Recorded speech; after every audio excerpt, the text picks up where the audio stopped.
السلام علیکم پیارے بھائی بہنوں، بڑے غم اور بڑی تکلیف کے ساتھ یہ بتایا جا رہا ہے کہ ثقلین میاں حضور اس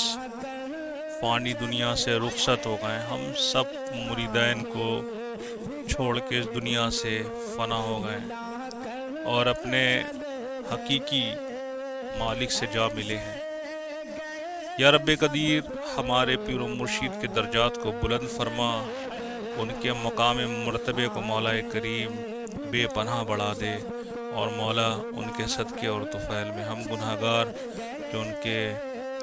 چاہنے والے ہیں، مرید ہیں، مولا ان پہ رحم فرما، کرم فرما، عالم اسلام پر رحم فرما، کرم فرما۔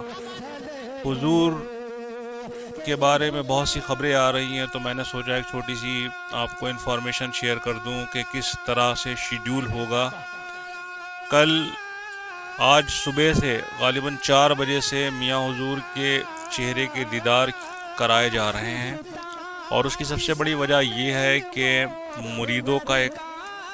تاتا لگا ہوا ہے، جس نے سنا وہ غم، رنج و غم کے اندر نڈھال ہو کر بھاگ نکلا اپنے گھروں سے،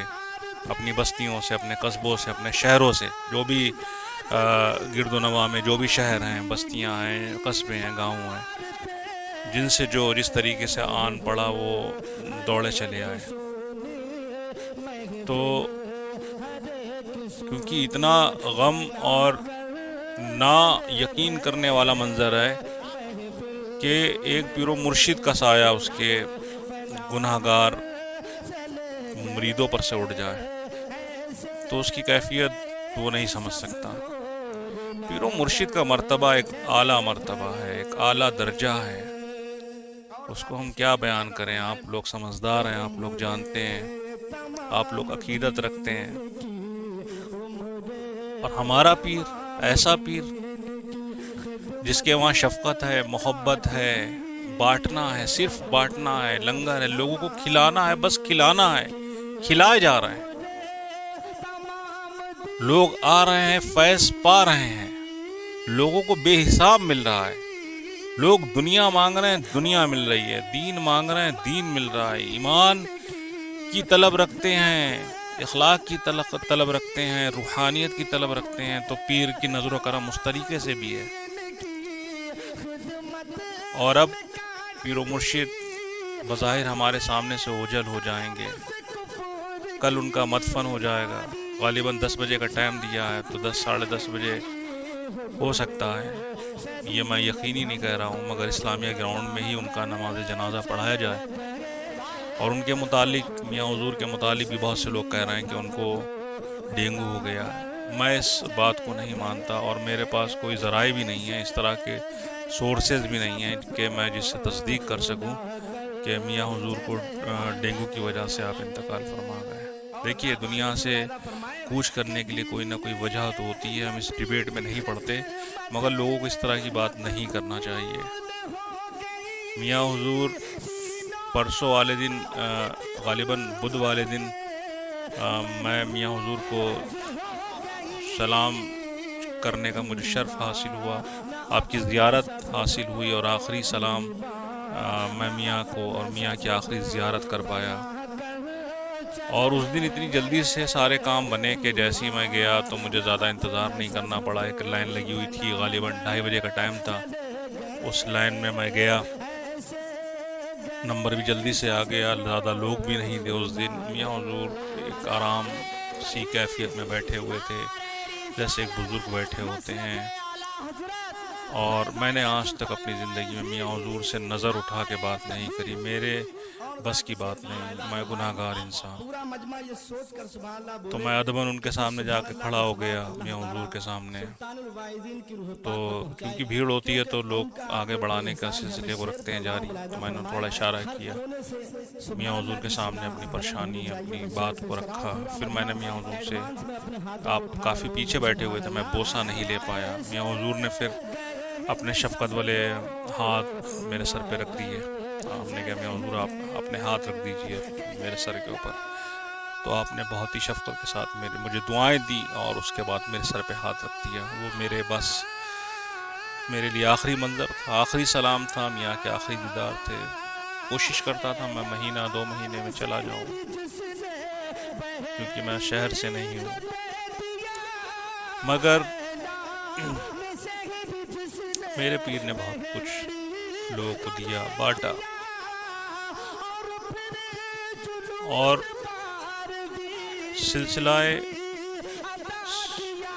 شرافتیہ یا کہہ لیں سلسلہ ثقلینیہ سے جو مریدین ہیں، وابستہ ہیں، ان کے تو پیروں کے نیچے سے زمین کھسک گئی۔ جب خبر یہ تیزی کے ساتھ پھیلی تو ہم لوگ پہلی نظر میں تو ہم یہی دعا کرتے رہے کہ یہ خبر جھوٹی ہو، کیونکہ ایسا ہوا تھا کہ کووڈ کے ٹائم میں آج سے غالباً 3 سال پہلے بھی یہ خبر پھیلی تھی سوشل میڈیا کے ذریعے سے کہ میاں پردہ فرما گئے، مگر ہم لوگوں نے ایک سٹیک جو سورسز ہوتے ہیں، ذرائع ہوتے ہیں، ان سے تصدیق کی تو ایسا کچھ نہیں تھا۔ تو ہم لوگ سوچ رہے تھے شاید ہو سکتا ہے کسی نے خبر اڑا دی ہو، میاں کی ایسی کوئی کنڈیشن نہیں تھی، لوگ جو بھی کہیں میاں پرسکون حالت میں تھے، سب کو دعائیں دے رہے تھے، سب سے مل رہے تھے۔ اب یہ بتائیے کسی کی طبیعت اتنی ناساز ہوگی تو کیسے کچھ کرے گا؟ مجھے اس بات کی اس چیز کے اوپر یقین نہیں ہوتا کہ لوگ پتہ نہیں کیوں سوشل میڈیا پہ ڈال دیتے ہیں یہ چیزیں کہ میاں کو ڈینگو تھا کیا، یہ سب۔ دیکھیے دنیا سے فانی ہونے کے لیے انسان کو کوئی نہ کوئی بہانہ تو چاہیے ہوگا، ڈاکٹر طبیب کوئی نہ کوئی آپ کو بتائے گا، تو بھائی اس وجہ سے آپ گئے، کوئی کہہ دے گا کارڈیک اریسٹ ہے، آپ کو کہہ دے گا یہ وجہ ہے وہ وجہ ہے، یہ ساری چیزیں بیکار ہیں۔ جانا ہے انسان کو، وقت مقرر ہے تو اس کو جانا ہے، ان چیزوں میں ہم نہ پڑیں۔ ہم اس وقت کیا کر سکتے ہیں؟ ہم زیادہ سے زیادہ درود و سلام اور قرآن کی صورتوں کا ورد، قرآن کریم کی تلاوت کر کے اپنے پیر و مرشد کی بارگاہ میں بھیجیں، اللہ سے دعائیں کریں، ان کے درجات بلندی کی دعائیں کریں، اور پھر وہ اللہ کے ولی ہیں، وہ اللہ کے حضور ہم لوگ کے لیے دعا کریں گے۔ بس اوجھل لوگ ہیں، ہم کو ان چیزوں میں نہیں پڑنا چاہیے۔ یا رب قدیر ہمیں اپنے پیر کے صدقے میں مولا ہمارے گناہوں کو بخش دے، ہمیں سچے دل سے جس طرح سے مرید ہوئے تھے میاں حضور کے سامنے، ان کے بتائے ہوئے راستوں پر، ان کی بتائی ہوئی باتوں پر ہم کو چلنے کی توفیق عطا فرما، نیکی کی راستہ، سلوک کی راستہ اور